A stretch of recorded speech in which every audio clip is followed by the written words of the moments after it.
नमस्कार, one India Hindi में आपका स्वागत है। मैं हूं शिवराज सिंह।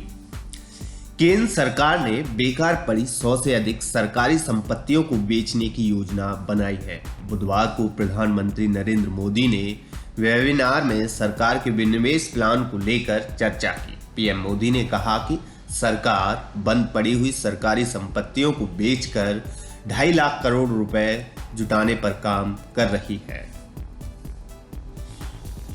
बजट घोषणाओं के कार्यान्वयन को लेकर वेबिनार के जरिए अपने भाषण में पीएम नरेंद्र मोदी ने कहा कि जब देश में पब्लिक सेक्टर इंटरप्राइजेज शुरू किए गए थे तब समय अलग था और देश की जरूरतें भी अलग थी।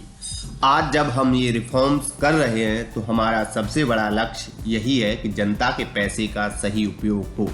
उन्होंने कहा कि सरकार का ये दायित्व है कि वो देश के इंटरप्राइजेज को, बिजनेस को पूरा समर्थन दे, लेकिन सरकार खुद इंटरप्राइजेज चलाए, उसकी मालिक बनी रहे, ये आवश्यक नहीं। उन्होंने कहा कि दुनिया के सबसे बड़े युवा देश की अपेक्षाएं सिर्फ सरकार से नहीं है बल्कि प्राइवेट सेक्टर से भी उतनी ही है। ये आकांक्षाएं बिजनेस के एक बहुत बड़े मौके के रूप में आई है। पीएम मोदी ने one market one tax system का जिक्र करते हुए कहा कि बीते वर्षों में हमारी सरकार ने भारत को बिजनेस के लिए एक अहम डेस्टिनेशन बनाने के लिए निरंतर रिफॉर्म्स किए हैं।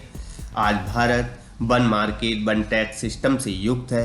आज भारत में कंपनियों के लिए एंट्री और एग्जिट के लिए बेहतरीन माध्यम उपलब्ध हैं। लोगों के आम जीवन में सरकार के दखल कम करने की बात करते हुए पीएम मोदी ने कहा कि हमारी सरकार का प्रयास लोगों के जीवन स्तर को सुधारने के साथ ही लोगों के जीवन में सरकार के बेवजह के दखल को भी कम करना है। यानी जीवन में न सरकार का अभाव हो न सरकार का प्रभाव हो।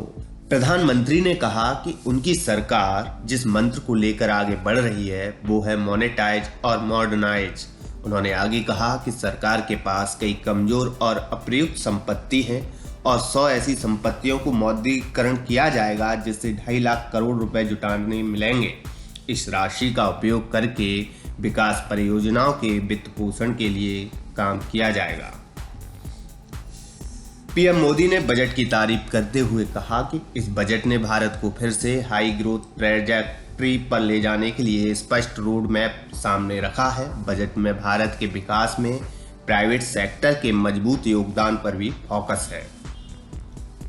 बता दें कि फरवरी में पेश हुए बजट में वित्त मंत्री निर्मला सीतारमण ने बताया था कि सरकार ने विनिवेश के जरिए 1.75 लाख करोड़ रुपए का लक्ष्य रखा है। माना जा रहा है कि सरकार जुलाई अगस्त तक एयर इंडिया और बीपीसीएल को लेकर विनिवेश प्लान पूरा करने की तैयारी कर रही है।